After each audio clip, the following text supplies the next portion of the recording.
O Gol pelo Mundo. Olá para você que acompanha tudo sobre futebol em ogol.com.br.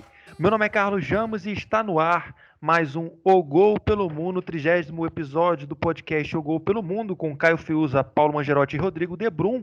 O Gol pelo Mundo que vai chegando ao fim de um ciclo. A gente ainda vai ter o Gol pelo Mundo na próxima semana, encerrando definitivamente aí a temporada europeia, chamando a Champions League, que vai ser a última competição da temporada europeia.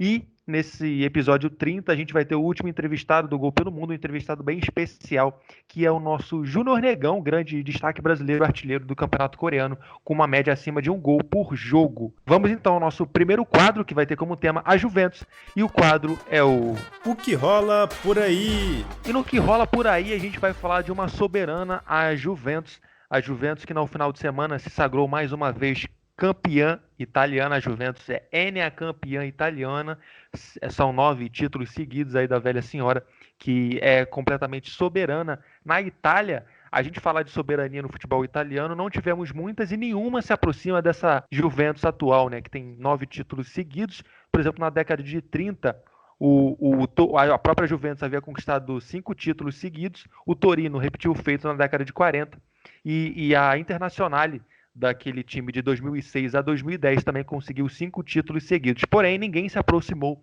da Juventus, que tem 9 títulos seguidos, é a maior sequência do futebol italiano, é a maior soberania da história do futebol italiano, e não só do futebol italiano. Quero chamar aqui o nosso Paulo Mangerotti. A Juventus é uma soberana também ao redor do mundo, né, Paulo? Tudo bem? É isso mesmo, Carlos. Olá, Rodrigo. Olá, Caio, os nossos ouvintes. A soberania da Juventus, na realidade, é uma soberania, a gente pode falar, a nível mundial, porque se nós formos olhar para as 5 principais ligas europeias, né, falando de França, Alemanha, Itália, Inglaterra, não tem, Espanha, não tem nenhuma sequência de títulos tão grande quanto a da Juventus. Na realidade, a maior sequência que existe, ela é a do Bayern de Munique, que é octacampeão neste momento. Então, na realidade, o Bayern está aí com uma briga, né, uma briga entre aspas, né, para descobrir quem aí vai ter a maior hegemonia a nível de ligas nacionais. Só para a gente ter uma noção do tamanho desse feito da Juventus, né? A maior sequência de títulos da história do futebol alemão, Bayern, com 8 títulos. A maior sequência na história do futebol espanhol, o Real Madrid, 2 vezes pentacampeão, que poderia ter chegado a ser N se não fosse uma intromissão do Atlético de Madrid em uma dessas sequências de pentacampeonato. O Lyon, na França, que ganhou 7 vezes consecutivas.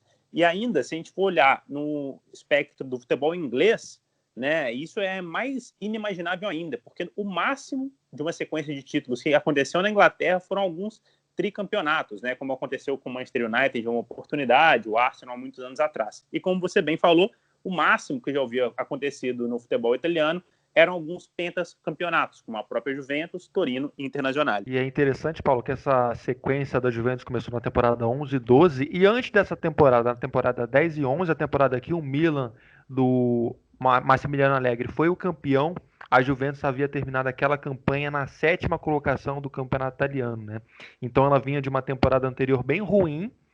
O técnico nessa 7ª colocação da equipe da Juventus era o experiente Luigi Del Neri, que acabou não ficando. Ele conseguiu apenas, no comando da Juventus, 20 vitórias em 50 jogos naquela temporada dele na Juve. Acabou saindo e deu lugar ao Antônio Conte. Na época, o Antônio Conte, ali em 2011, era uma grande aposta da diretoria da Juventus. Ele havia conseguido acesso com o Siena na Série B italiana, o Siena que inclusive conseguiu se manter na temporada na primeira temporada sem o Conte, ele se manteve na primeira divisão, mas o Conte conseguiu um trabalho muito bom com o Siena, porém ainda era uma grande aposta, ele nunca havia treinado uma grande equipe. Então, e mesmo ele não tinha uma carreira muito longeva, ele havia recém começado a carreira. Então foi uma aposta da diretoria da Juventus. Na própria coletiva de imprensa de apresentação do Conte, ele foi questionado sobre a inexperiência dele e ele falou que ia provar em campo, e de fato ele provou. Ele conseguiu aí os 3 primeiros títulos da Juventus foram com o Conte, e eu queria chamar aqui o Caio Fiuza para falar, né, nesse início dessa soberania da Juventus, de quem que tentou fazer frente a esse timaço da Juventus. Tudo bem, Caio? Tudo bem, Carlos, Paulo, Rodrigo e os ouvintes do Gol. Só complementando uma coisinha assim das soberanias. Hoje a gente tem duas soberanias também de 9 títulos, mas são de campeonatos com uma qualidade inferior, né, ao italiano, que é o campeonato escocês, que o Celtic venceu 9 títulos esse ano, né? Venceu o 9º título esse ano, e o campeonato búlgaro com o Ludogorets. Mas falando sobre a Juventus, em 2011 e 2012, o vice-campeão foi o Milan, 4 pontos atrás. Depois da temporada 2012, 2013 até 2018, 2019, a gente teve Napoli e Roma se alternando, sendo vice-campeão, né? A gente teve o Napoli ficando 9 pontos atrás, a Roma por 2 vezes ficando 17 pontos atrás da Juventus. E nessa temporada, o vice-campeonato segue em aberto, mas uma coisa já é certa, que não vai ser nem Napoli nem Roma, que essas duas equipes estão nem entre os 4 primeiros, né? Nem brigando por vaga na Liga dos Campeões. As duas provavelmente vão aí para a Liga Europa. Então a gente vai ter ou Inter, ou Atalanta, ou Lazio como vice-campeã. E outro também destaque, né, dessa campanha da Juventus é que nos 9 títulos que a equipe de Turim conquistou, essa é a defesa mais vazada da Juventus, né? A anterior, da temporada passada, 2018-19, era a que tinha mais sofrido gols, com 30 em 38 rodadas. Nessa temporada, faltando 2 jogos a serem disputados, a Juventus já levou 38 gols. E pegando o recorte assim do Sarri, né? É o segundo título do Sarri como treinador. O primeiro havia sido a Liga Europa com o Chelsea na temporada passada. Pegando as últimas 5 temporadas do Sarri, 3 pelo Napoli, uma pelo Chelsea e essa agora pela Juventus, a temporada que a equipe dele mais sofreu gols foram 2016, 2017 pelo Napoli e 2018, 2019 pelo Chelsea, 39 gols em 38 rodadas. Como até falei, nessa temporada a Juventus já sofreu 38 gols em 36 jogos, então pode ter essa marca negativa, digamos assim, embora a Juventus seja mais do que merecida campeã italiana. E falando dessa defesa, né, o Caio, destacar que dos jogadores aí dessa sequência de 9 títulos seguidos, o único N campeão foi o nosso Chiellini, né, a famosa bruxa do 71. Ele participou dos 9 títulos seguidos aí da Juventus, é um dos pilares dessa equipe. Além dele, Buffon, Bonucci e Barzagli participaram de 8 títulos dessa sequência de 9 títulos. O Buffon e Chiellini tiveram a sequência interrompida quando eles ficaram fora.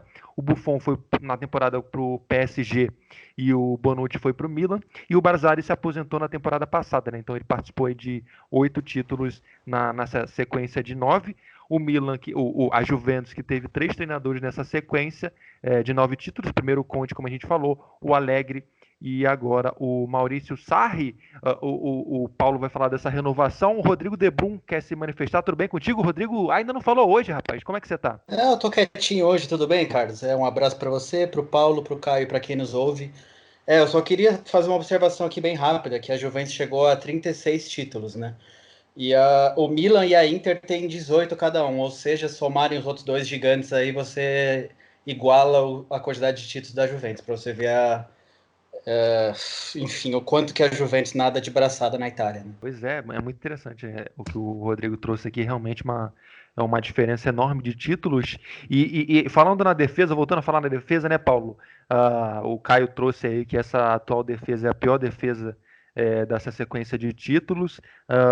É uma defesa, de uma certa forma, que tem alguns nomes envelhecidos, porém, ela tem buscado trazer juventude, tentando. É um desafio dessa Juventus, né, Paulo? Renovar essa equipe que foi campeã aí 9 vezes seguidas aí da Série A. Justamente isso.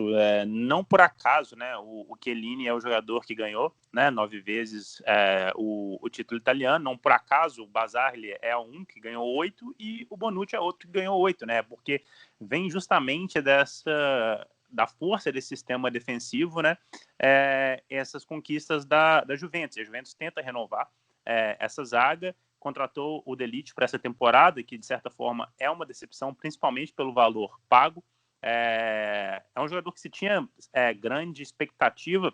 Eu particularmente acho um bom jogador, mas também não entendi muito o valor investido pela Juventus, né? Até pela linha os zagueiros um pouco mais rápidos, técnicos. O De Ligt ele tem um jogo aéreo muito forte, mas claramente sofre muitas dificuldades em se adaptar. Né? Tem o Demiral também, que é um outro zagueiro jovem que a Juventus vai tentando dar oportunidades. O Rugani, que já está há algum tempo, mas nenhum deles, todos eles, na verdade, estão em missão extremamente ingrata, que é tentar se equiparar, substituir Bonucci, Chiellini e Bazzagli, e provavelmente três dos maiores zagueiros da história, não só da Juventus, como do futebol italiano, né? Estão sempre aí no topo, quando se fala entre melhores zagueiros do mundo, sempre surgiam esses nomes, né? E até hoje, mesmo Chiellini tendo 35, o Bonucci tendo 33, são nomes que ainda estão na cabeça de todos nós como um dos grandes zagueiros do futebol mundial. E não só do meio campo, né, Carlos? Porque da zaga, esse time da Juventus sempre foi conhecido por ter um meio campo muito forte. Né? Hoje tem várias opções aí, como Pjanic, Khedira, Matuidi, Rabiot, Ramsey, mas isso tudo começou, né, na saída de um conhecido Andrea Pirlo. Né? Andrea Pirlo saiu do Milan na temporada 2010-2011, se juntou a Juventus na temporada 2011-2012, foi tricampeão italiano, foi pentacampeão italiano. Nas 3 primeiras temporadas, foi 3 vezes eleito o melhor jogador do campeonato. Eu fico me perguntando se o pessoal do Milan se arrependeu dessa transferência. Pois é, o Pirlo é um dos pilares também, né? Não só o Pirlo, né? Ele fez o meio-campo ali nas primeiras conquistas. Nas primeiras 4 conquistas tinha ali um meio-campo sólido com o Marquinhos e com o Pogba que depois foi pro Manchester United. Então, o meio-campo da Juventus, como o Paulo falou aí hoje com o Pjanic, que vai para o Barcelona e vai chegar no lugar dele o Arthur. Inclusive, vamos ver como é que o Arthur vai se encaixar nesse time aí. Além da fortíssima defesa, a Juventus também teve nessa sequência de 9 títulos seguidos um meio-campo muito forte, inicialmente com o Marquinhos, Pirlo e Pogba, outros também tiveram por ali, e agora com o Pjanic, Khedira, Matuidi, o Rabiot, que foi o último a chegar, o próprio Aaron Ramsey, que veio do futebol inglês, e o Bentancur também, o uruguaio, que vem crescendo cada vez mais nessa equipe. É um jogador meio coringa, ele pode atuar em algumas posições do campo, mas ele vem crescendo também na equipe da Juventus. Queria passar para o ataque, também chamar de volta o Rodrigo aqui, para falar dos destaques, né, nas 2 últimas conquistas, né? Inclusive na última conquista o Cristiano Ronaldo foi eleito o melhor jogador do campeonato italiano, algo muito contestado, né? E na atual temporada, sim, o Ronaldo fez uma excelente temporada. Ele que ao todo tem 63 gols em 87 partidas com a camisa da Juventus. Na atual temporada ele marcou 35 gols em 44 jogos. O Cristiano Ronaldo, que vem fazendo uma boa campanha na Juventus, principalmente na atual temporada, voltou a ter uma média de gols de Cristiano Ronaldo aí, e ele vem tendo companhia, né? Na Itália, o Rodrigo, ele teve a companhia do Immobile na luta pelo título de artilheiro do campeonato italiano, e o Ronaldo, que foi a força ofensiva da Juventus nessas últimas 2 temporadas, também luta pela chuteira de ouro, né, Rodrigo? É isso, Carlos. Antes de falar da chuteira de ouro, eu queria aqui falar rapidinho. Envolve o Ronaldo, mas também o Dybala, que o Sarri, até em entrevista após a confirmação do título, disse que os dois têm grande parte do mérito na conquista, e ele está coberto de razão no que ele disse. Porque o Cristiano Ronaldo, nos 10 jogos pós-pandemia, ele marcou 10 gols, 31 no campeonato e 5 assistências, ou seja, ele participou de 48% dos gols da Juventus. E o outro jogador que o Sarri também destacou bastante foi o Dybala, que por enquanto tem 11 gols e 6 assistências no campeonato, 23% de participações em gols da Juve. Então, assim, são os 2 jogadores que centralizaram ali a maior parte de oportunidades criadas e definidas no ataque da Juventus. Apesar da Juventus não ter a melhor defesa e não ter o melhor ataque, mas esses 2 jogadores aí são um destaque muito positivo. E agora, falando da chuteira de ouro, o Immobile deu uma complicada aí na vida do Ronaldo esse fim de semana, marcou 3 gols na vitória da Lazio por 5-1 sobre o Hellas Verona. E então o Immobile está ali junto com o Lewandowski com 34 gols e o Cristiano Ronaldo 31. Vamos ver aí nessas 2 últimas partidas do campeonato italiano o que acontece. Mas dá para dizer que o Immobile deu uma complicadinha aí pro Cristiano Ronaldo. O Cristiano Ronaldo até que perdeu um pênalti, né, na partida contra a Sampdoria já nos minutos finais. E até falando sobre essa participação, né, que o Rodrigo começou falando sobre o Cristiano Ronaldo e o Dybala, acho curioso a gente citar também que entre os jogadores que mais atuaram, a Juventus tem 16 jogadores só, né, que jogaram uma quantidade relevante de minutos. são 15 jogadores que jogaram mais de 1.000 minutos durante a competição, e o Douglas Costa, que é o 16º, com 792. Ele que muitas vezes é um reserva, né? 16 partidas saindo do banco, e sempre entrando ali, principalmente no lugar do Bernardeschi, aberto, né, pelas pontas, mas é um número muito baixo, né, de jogadores utilizados por muito tempo. Os líderes de minutos são o Bonucci, com 2.944, quase 3.000 minutos, e o Cristiano Ronaldo é o segundo com 2.829. Então, se a gente pensar que no Campeonato Brasileiro, muitos times, né, acabam utilizando uma quantidade extensa de jogadores, com negociação, com lesão. Então, a gente vê uma Juventus que tem um elenco até mais envelhecido, né, como já até foi citado, com o Bonucci, Cristiano Ronaldo, Quadrado, o que ele nessa temporada esteve machucado, mas tem o Higuaín também, que já está na casa dos 30 anos, o Pjanic, e foi um elenco que teve pouca rotatividade, né? Então, isso mostra também, claro, o entrosamento, né, do time titular, e com poucas alternâncias, poucas mudanças ao longo da competição. Legal, aí fechamos então o assunto Juventus, no que rola por aí, a Juventus mais uma vez campeã italiana. Vamos falar um pouco de brasileiro no nosso próximo quadro, que é o Brasileiros pelo Mundo. No Brasileiros pelo Mundo, para a gente deixar de vez a Itália, eu quero chamar o Caio aqui para falar do Messias. É sempre bom falar do Messias.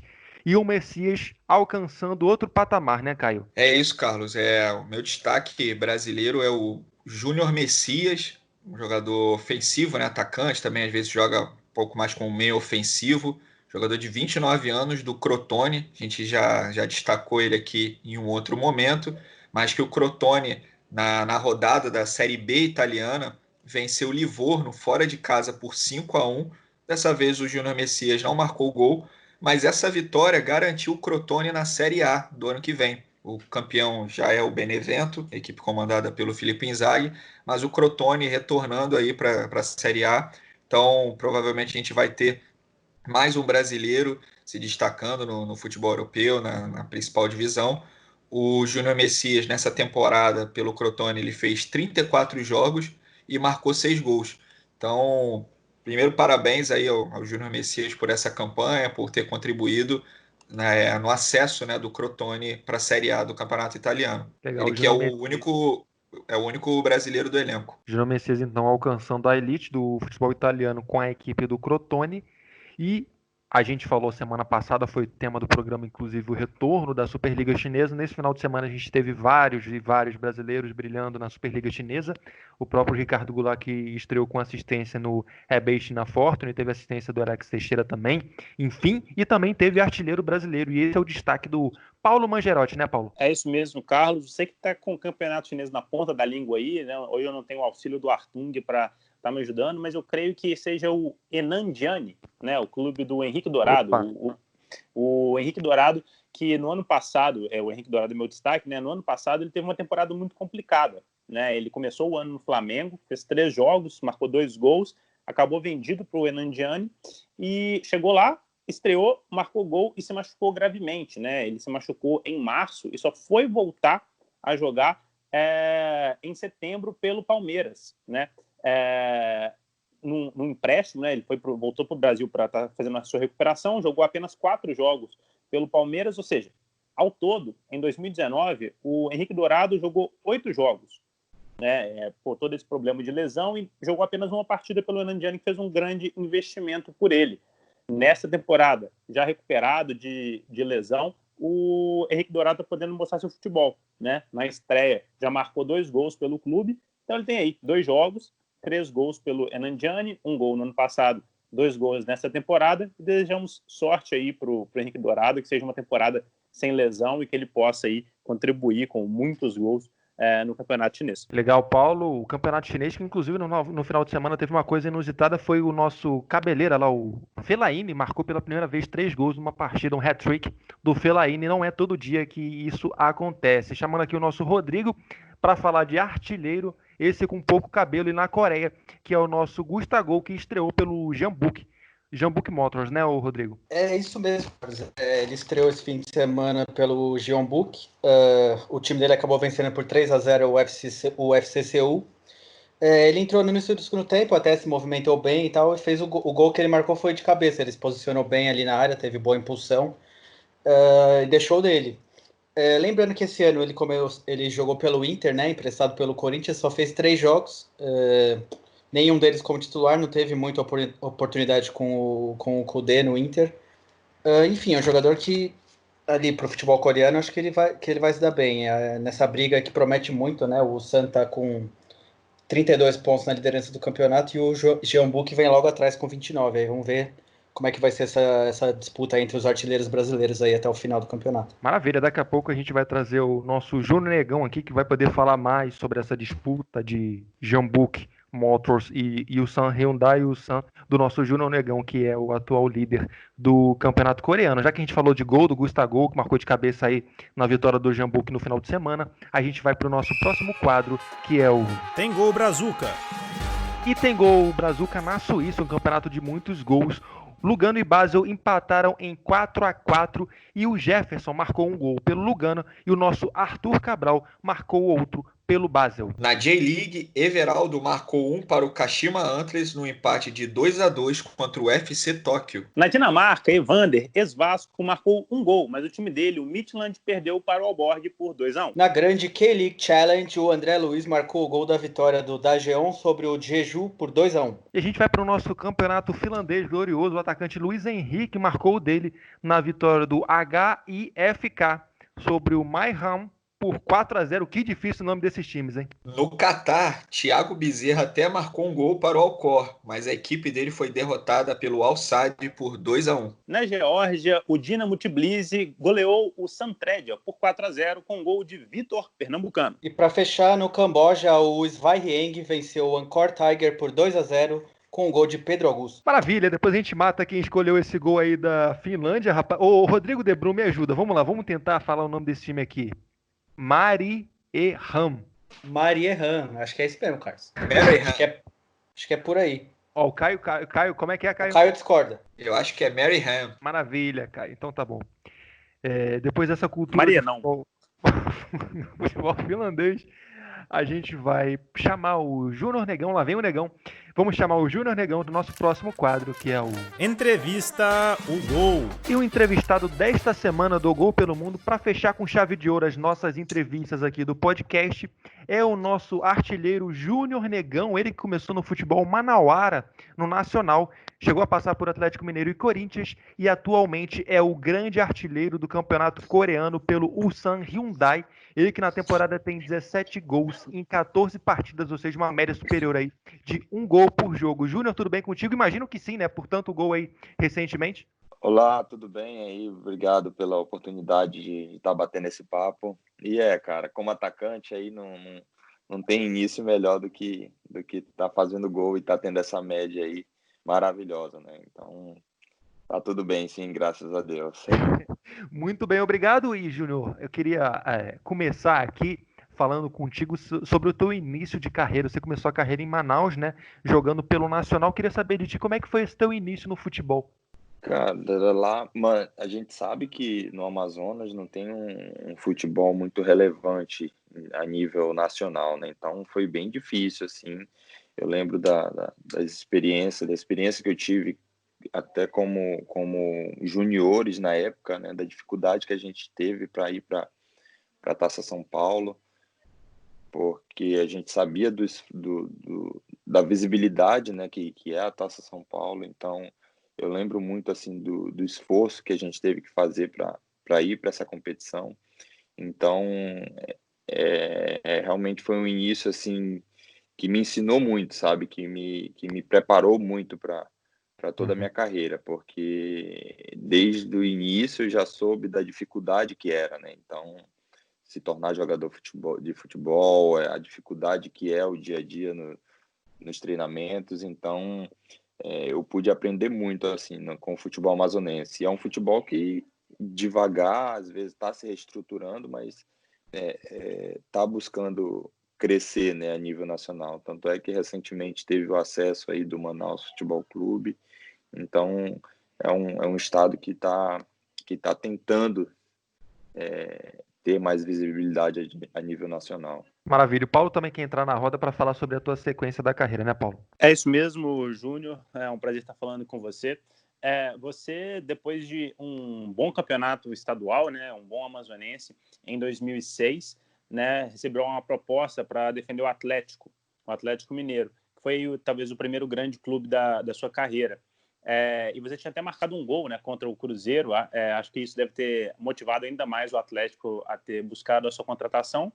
Mas lá em Belo Horizonte você não chegou a ter muitas oportunidades, né? Como que foi essa sua passagem pelo Atlético Mineiro e qual foi o baque para você, né? Que estava saindo desse futebol amazonense não tão estruturado, como você próprio disse, para um clube de dimensão nacional. Fala, Paulo, beleza? Prazer estar falando com você também.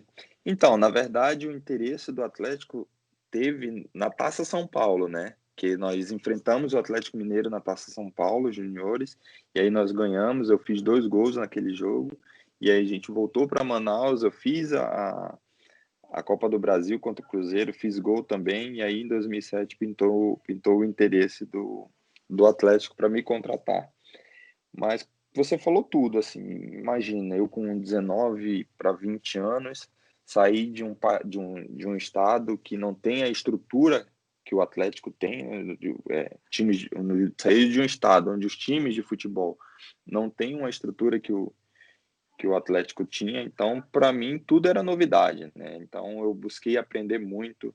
Eu lembro que eu tentava ficar o máximo possível no clube. Eu morava sozinho lá na época, não era casado ainda, não tinha filhos, então eu procurava aproveitar ao máximo, aprender ao máximo. Então eu lembro que eu ficava muito no clube. Eu ia cedo para justamente entender a resenha, ver a estrutura do time. Como eu falei, eu não joguei, eu realmente, se eu não me engano, fiz 2 jogos só no estadual, né?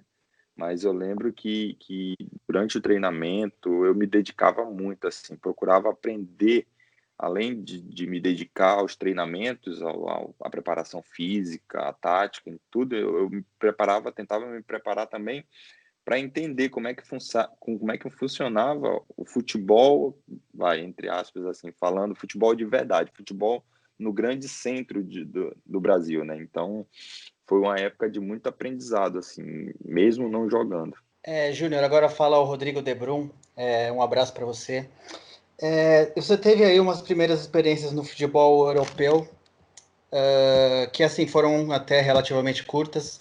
Teve uma experiência no Belenenses, depois no futebol belga e no Lausanne da Suíça, né? Por que você acredita que esse seu início na Europa ali você não teve muita sequência? O que você acredita esse fato? Cara, em 2008 que eu fui para Portugal, no Belenenses, também tive muita dificuldade ali, realmente, apesar de falar a mesma língua, de ser um país mais próximo assim do Brasil, eu realmente tive muita dificuldade. Foi minha primeira experiência a nível internacional, mas realmente eu não envolvia mais futebol, assim. O problema realmente era muito maior a nível de não querer estar mais longe de casa, não sabe, termos até depressivo, sabe? Então, eu realmente fiquei 6 meses só lá e eu pedi para voltar, porque realmente eu vi que estava me prejudicando em termos de saúde mesmo. Então,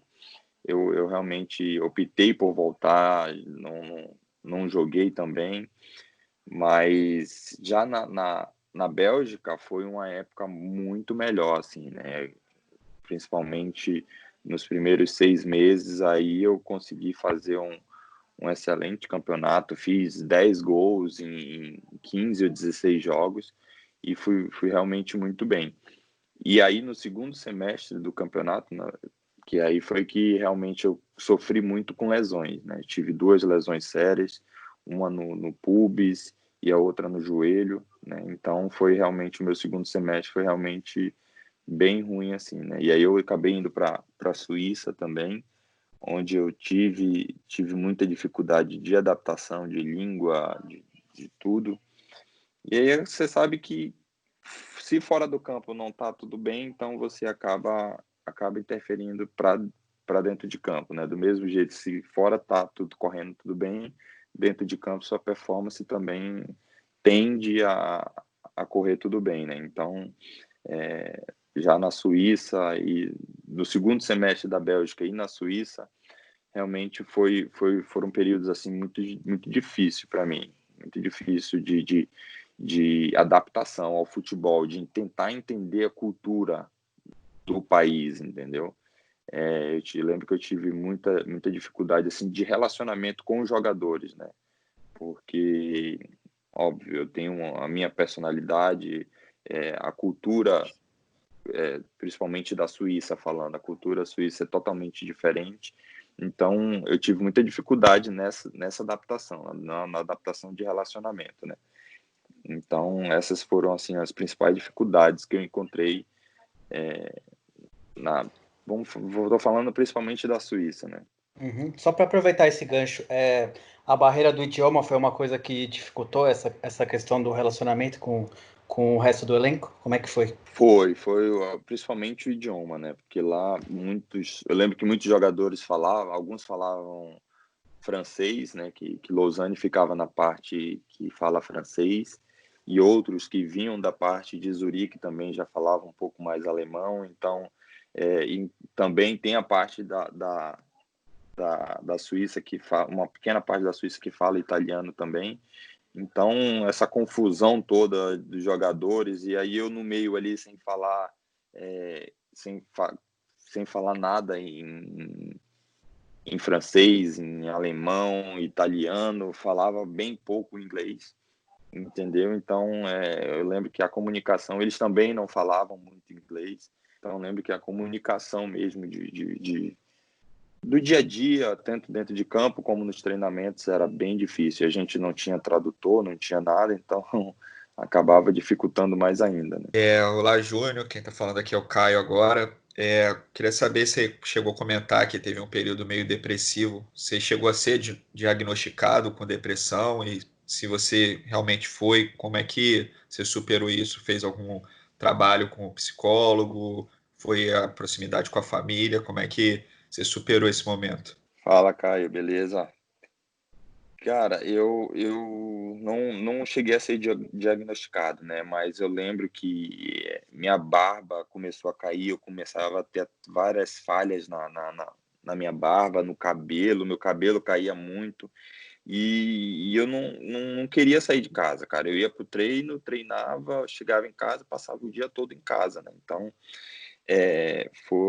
foi naquela época não tinha o acesso à internet que a gente tinha, o acesso que eu digo é a facilidade, né, de você pegar o telefone e fazer um FaceTime com o pessoal de casa, né? Então era uma coisa mais difícil. Então, eu lembro que foi bem difícil, assim, e não cheguei a ser diagnosticado, eu simplesmente vi que estava me prejudicando, vi que estava realmente uma coisa se tornando séria, né? Então, foi por isso que eu conversei com os meus pais, com a minha noiva na época, e aí acabei decidindo por rescindir o contrato mesmo e voltar para o Brasil. Até falando um pouco sobre essa sua experiência na Europa, né? Depois da Suíça, você acabou retornando ao Brasil, né? Para jogar em São Paulo, no Guarani. Muitos jogadores, né, têm o sonho, né, de jogar na Europa, de fazer carreira lá, e você acabou indo e voltando. Quando você volta para o Guarani, de que forma você encarou essa volta ao futebol brasileiro depois de uma experiência na Europa? Foi um recomeço? Foi um passo atrás para depois dar dois para frente? Como é que você viu isso? Olha, Caio, eu inclusive falo isso até hoje, cara. A atmosfera do futebol brasileiro você não encontra em lugar nenhum do mundo. Não encontra, entendeu? Então, um dos motivos também que fizeram com que eu voltasse para o Brasil depois da Suíça foi exatamente isso. Eu sentia essa falta, sentia muito essa falta e sinto até hoje essa falta da atmosfera de um estádio brasileiro, sabe? Apesar de que a gente sabe da pressão da torcida, da dificuldade que é assim esse relacionamento muitas vezes assim entre torcedor e jogador, mas a atmosfera do futebol brasileiro é totalmente diferente, entendeu? Então, quando eu voltei para o Brasil, eu lembro que eu voltei feliz, assim, óbvio, feliz de estar voltando para o Brasil, porque eu sabia que eu ia enfrentar essa atmosfera de novo, né? Então, foi óbvio, foi um recomeço para mim, foi uma coisa que eu decidi, e eu falava, quando eu voltei, eu falava que, ó, eu quero voltar a jogar fora do Brasil, óbvio que na Europa, mas eu quero ter essa sensação de jogar no Brasil com o estádio lotado, com a atmosfera mesmo de um Maracanã lotado, de um Pacaembu lotado, entendeu? Então, eu enfrentei desse jeito, né? Com essa ambição de voltar a jogar em alto nível no Brasil, né? E você jogou no Brasil, Júnior, pelo Guarani, Tombense, América de Natal, América Mineiro e Oeste, e em seguida foi jogar no futebol asiático pela primeira vez, primeiro na Tailândia e depois na Coreia. Como é que foi essa transição da Tailândia para a Coreia? E também tem uma história muito interessante que você já me contou uma vez, que você chegou a ser rejeitado na Coreia e acabou contratado pela pessoa que te rejeitou, né? Isso. Essa história é maluca que eu faço questão de contar para gente, para justamente mostrar como realmente é o futebol, né? A Uhum. gente não pode nunca dizer nunca. Mas falando dessa transição, cara, eu realmente me senti muito privilegiado, assim. Às vezes a gente vê as coisas ruins e não procura tirar o melhor delas, né? Mas eu agradeço muito, assim, as dificuldades que eu passei, tanto em Portugal como no finalzinho ali da minha temporada na Bélgica e na Suíça, porque eu pude aprender muito, cara, com tudo isso. Pude aprender muito e eu vi como me ajudou dentro de campo tudo isso, entendeu? Esse aprendizado.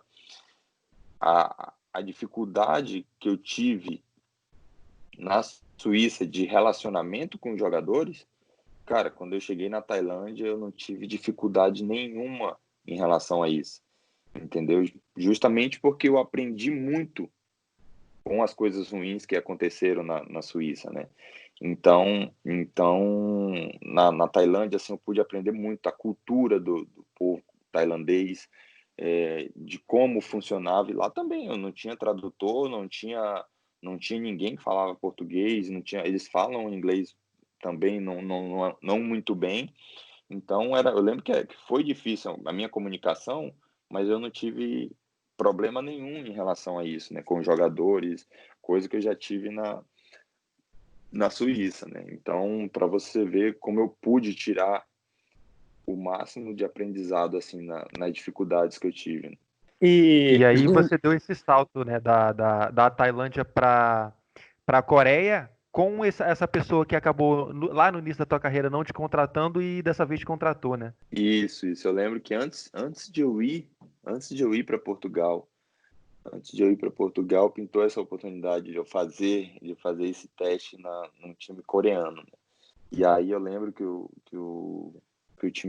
esse time coreano estava em Malta fazendo pré-temporada. E aí eu fui para lá, acabei indo para lá, era meio de janeiro, eu acho, alguma coisa assim. Eu totalmente fora de forma, fui lá fazer um teste. E aí eu lembro que eu fui muito mal, realmente fui muito mal no teste, fiquei lá 2 semanas treinando, totalmente fora de forma. E aí o treinador na época chegou para mim e falou, olha, tu é bom jogador e tal, mas tem boa qualidade, mas não tem o estilo coreano, né? Não tem o estilo de futebol coreano, porque na Coreia é mais correria, mais velocidade e tal, e tu já é grandão, já um pouco mais, não tem tanta velocidade, então fica para a próxima, mas agradeço e tal. E aí ficou. E aí quando eu fui para Tailândia, ou da Tailândia para Coreia, quando eu cheguei na sala para assinar o contrato, sabe quando você olha assim, vê um rosto familiar? Eu realmente não lembrava dele, não sabia que era ele, não sabia nada, mas era um rosto familiar assim para mim, né? Apesar de todos Mas os eu rostos coreanos serem iguais àquele, você já tinha visto antes mesmo. exatamente, exatamente, mas nunca imaginava que era ele, né? E aí tá, assinei o contrato e tal, 2 treinos, eu acho, no meu segundo ou terceiro treino, chega um senhor lá conversando, que era um amigo dele que estava lá, e aí acabou o treino, a gente conversando, ele falou, tu já veio para a Coreia alguma vez? Perguntou para mim, né? Aí eu falei, não. Aí eu nunca vim para a Coreia. Ele falou, nunca veio para a Coreia? Aí eu falei, não, nunca vim para a Coreia, mas eu já fiz um teste num clube coreano. Aí ele falou, em Malta? Aí eu falei, já estranhei assim, eu falei, é isso, em Malta. Aí esse senhor começou a rir. Aí pegou e chamou o presidente do clube. Aí na hora que ele chamou o presidente do clube, ele pegou e explicou toda a situação. Tá vendo aqui, ó? Esse foi o jogador que tu rejeitou há 10 anos atrás, quando ele era treinador do time, né? E agora ele é presidente do Daegu. E aí ele não acreditou, ele falou, não, é mentira, né? Aí esse senhor que eu também não conheço falou, não, é ele mesmo. Aí ele pegou, tu foi lá no Gyeongnam, que era o nome do time, né? No Gyeongnam fazer teste lá em Malta em 2000. Eu falei, fui mesmo. Aí ia lá, então, era o treinador. Aí apontou pro presidente, assim, ele era o treinador que te rejeitou. E hoje ele que te contratou. É a vida. Aí ele começou a rir, enfim. Mas é um cara que me ajudou muito aqui, me ajudou bastante mesmo. Principalmente na minha temporada no Daegu. Ele foi um cara que me ajudou muito, assim, em termos de estudar mesmo o futebol coreano, né? De como os jogadores se comportam dentro de campo, entendeu? Então, um cara que eu tenho uma gratidão enorme por ele. E, Júnior, nessas voltas, né, que o mundo dá, de cara na Coreia foi onde você já melhor se adaptou, né? No Daegu, já chegou fazendo bastante gols, o que te levou ao seu clube atual, né? O Ilsan Hyundai, onde você, em 2018, brigou pela artilharia, né? Ficou em terceiro lugar na artilharia. Na temporada passada, você foi vice-artilheiro e nessa você é artilheiro isolado. Você, na temporada passada, marcou 19 gols em 35 jogos. Nessa, você já tem 17 em 14, né? Você já está quase atingindo a sua marca na temporada passada. Como que foi essa evolução nos seus números e como é que está vivendo o auge, né, aos 33 anos, né? Assim, Paulo, eu me sinto cada vez mais adaptado aqui, cara. Como eu te falei, eu pude usar toda a experiência que eu tive fora do país, eu reuni tudo, juntei tudo e estou usando agora, entendeu? Então, por isso que cada vez eu me sinto mais adaptado. E como eu falei lá no início, se você está bem em extracampo, se as coisas estão correndo bem fora de campo, a chance das coisas também irem bem dentro de campo é muito grande, né? Então, coisa que, por exemplo, isso eu não sabia lá em 2008, em 2009, quando eu estava em Portugal, na Bélgica, entendeu? Então, hoje eu dou muito mais valor também ao extracampo, porque eu sei o quanto influencia dentro de campo, entendeu? Então, e eu costumo dizer realmente que tudo isso está sendo construído, né? Em 2018, aqui no Santos, em 2018 nós ficamos em terceiro lugar e eu fiquei em terceiro lugar na artilharia. Ano passado eu fui vice-artilheiro, meu time também foi vice-campeão, entendeu? Então é tudo questão de construção das coisas. A gente vai aprendendo com os erros também. Você acha que eu gostei de ter ficado em segundo lugar na vice-artilharia ano passado? Claro que não, mas você olhar o lado positivo de tudo isso e aprender com isso faz com que você evolua de uma forma muito mais eficaz, entendeu? Então, eu procurei focar nisso também. Uma coisa que eu aprendo a cada dia, que eu não tinha a menor noção nas minhas outras experiências, é que você, além de treinar o corpo, você também tem que treinar a sua mente, você também tem que se preparar mentalmente para as coisas, né? Então, falando desse ano específico, cara, eu concentrei muito, eu foquei muito assim na minha preparação para esse ano, entendeu? Principalmente porque a gente teve uma pré-temporada gigante, né? Então, foram quase 4 meses de pré-temporada, porque meu time não parou. Mesmo com a pandemia, o time aqui, o Sun, não parou de treinar. Então, todo dia a gente estava treinando. Então, eu procurei usar tudo isso e focar só realmente na preparação, para, além de, óbvio, saber que seria um campeonato mais curto, então a preparação tem que ser diferente também, entendeu? Você tem que estar preparado desde o início desde o primeiro jogo, entendeu? Porque, principalmente no Brasil, a gente ouve muito, a gente vai condicionando conforme os jogos, entendeu? E eu não, eu sabia que não teria esse tempo para condicionar durante os jogos, até porque a gente já teve a pré-temporada. Então eu foquei muito assim na minha preparação mesmo para chegar, como a gente diz no futebol, chegar atropelando, né? Mas óbvio, nem nos meus melhores sonhos eu imaginava ter uma média tão boa como está sendo, né? Então é mais ou menos isso. E Júnior, até falando agora sobre a parte mais de campo e bola ali, de treinador, você chegou a ser treinado pelo André Gaspar, né, um brasileiro, e nessa época no Daegu, né, na sua primeira equipe na Coreia do Sul. E hoje você é treinado pelo Kim Do-hoon, né? Acredito que seja assim que se fale, que é um treinador que já está há muito tempo no Ulsan Hyundai, né? Está na 4ª temporada dele. Queria primeiro que você falasse por que você acha que o brasileiro acaba tendo mais abertura no mercado asiático do que no mercado europeu. A gente tem muitos exemplos de treinadores brasileiros que vão treinar na Coreia do Sul, no Japão, na China agora. E também que você falasse o que tem na cultura da Coreia do Sul que permite a um treinador como o Kim Do-hoon ficar tanto tempo à frente da mesma equipe, uma coisa que não acontece aqui no Brasil.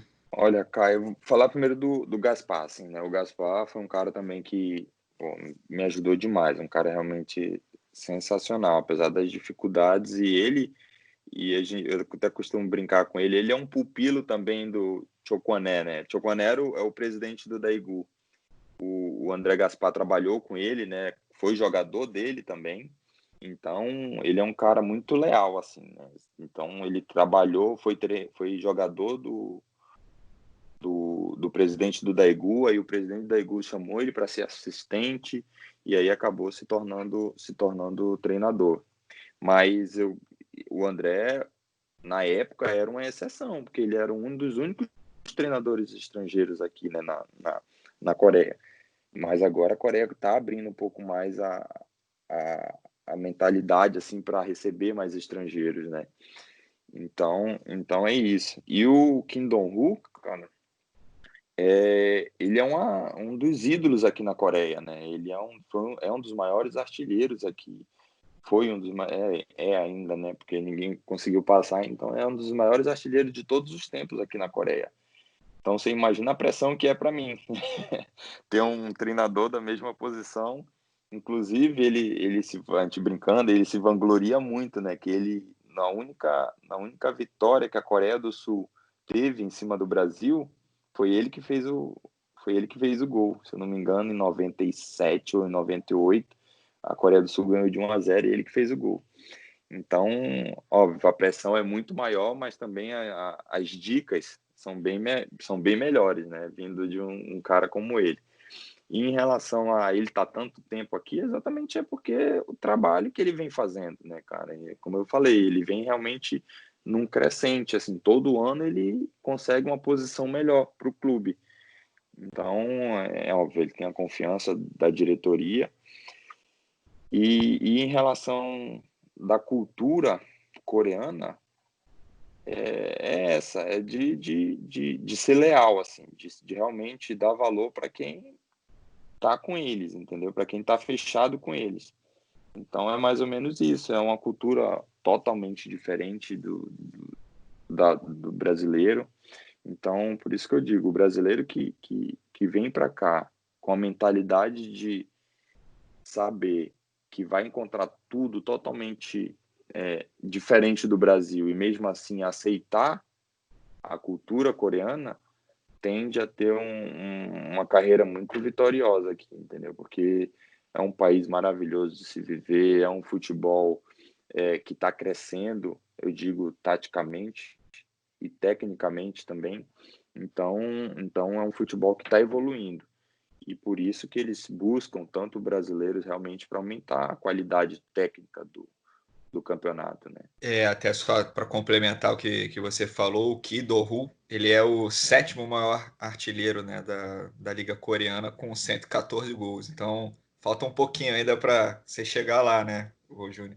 E até aproveitando sobre o seu sucesso na Coreia, a gente tem visto, né, a China naturalizando alguns jogadores para disputarem as próximas competições, né, investindo nisso. E você tem feito muito sucesso na Coreia. Você pensa em naturalização? Como é que é o processo de naturalização no país? Se é alguma coisa que já foi conversada com você? Olha, Caio, eu acabei de falar que eu nunca diga nunca, né? Mas eu realmente não tenho a pretensão de me tornar coreano, né? Apesar de ser um processo bem difícil, porque você tem que dominar a língua também, né? Tanto a fala como a escrita. Mas eu realmente não sei, mas eu não tenho não sei o porquê exatamente, mas eu não tenho essa pretensão de me naturalizar para jogar pelo futebol coreano.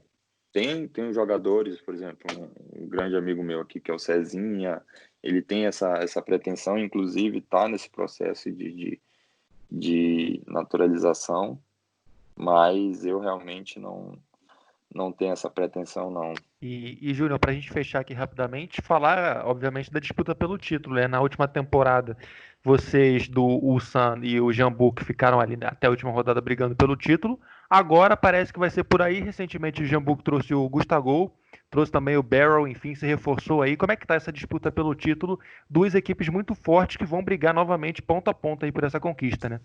Então, esse ano também tende a ser igual ao do ano passado, cara. Do ano passado foi bem doloroso, do jeito que a gente perdeu no último jogo, enfim. Mas, cara, esse ano a gente tá brigando bem. Eu acho que a gente soube reforçar a nossa equipe também. Óbvio que o Jeonbuk também está muito forte, principalmente agora no segundo semestre, com as novas contratações. Então vai ser uma disputa boa, mas como eu falei, cara, o campeonato está crescendo muito, está melhorando muito a qualidade, entendeu? Eu tô aqui no meu 4º ano e nos 2 primeiros anos o Jeonbuk já era campeão com 5, 6, às vezes 7 rodadas de antecedência, né? Então, coisa que nos 2 últimos anos não tem acontecido. E não só isso, antes ficava ali Jeonbuk e o Ulsan brigando e o resto lá 10 pontos, 8 pontos atrás, né? Então esse ano você já vê que não só o Jeonbuk não está disparando como estava acontecendo, mas as outras equipes também estão ali brigando, né? Com 4 ou 5 pontos do segundo colocado, do terceiro colocado. Então, além da disputa para ser campeão também está acirrada, os outros times ali também que antes, né, não brigavam tanto, não davam tanto trabalho, agora estão começando a diminuir essa distância, né? Então, para você ver que realmente está ficando um campeonato mais competitivo. Maravilha. Júnior Negão, te agradeço demais aqui, fechando com chave de ouro aí o ciclo de entrevistados do Gol pelo Mundo, um brasileiro que vem fazendo destaque, vem sendo destaque aí no futebol coreano já tem tempo, com uma temporada espetacular. Foi uma honra pra gente receber você aqui, tá bom, Júnior? Imagina, eu que agradeço, de verdade, agradeço aí pelo bate-papo show de bola aí, muito legal mesmo, com Caio, Paulo, Rodrigo aí, obrigado mesmo pela oportunidade de estar passando essa experiência aí, beleza? E desejo muito sucesso aí para todos, beleza? E é isso, agradecendo aí o Júnior Negão pela entrevista dessa semana. O Júnior Negão foi o último entrevistado aqui do Gol pelo Mundo no episódio 30. Semana que vem a gente vai voltar para fechar o ciclo do Gol pelo Mundo. A temporada da Europa está chegando, em breve a gente vai vir com novidade. Mas semana que vem a gente volta com o último programa do Gol pelo Mundo, episódio 31. Para falar de Liga dos Campeões. Se você curtiu essa edição, curte, compartilha e aguarda a gente na semana que vem, porque tem mais. O Gol pelo Mundo.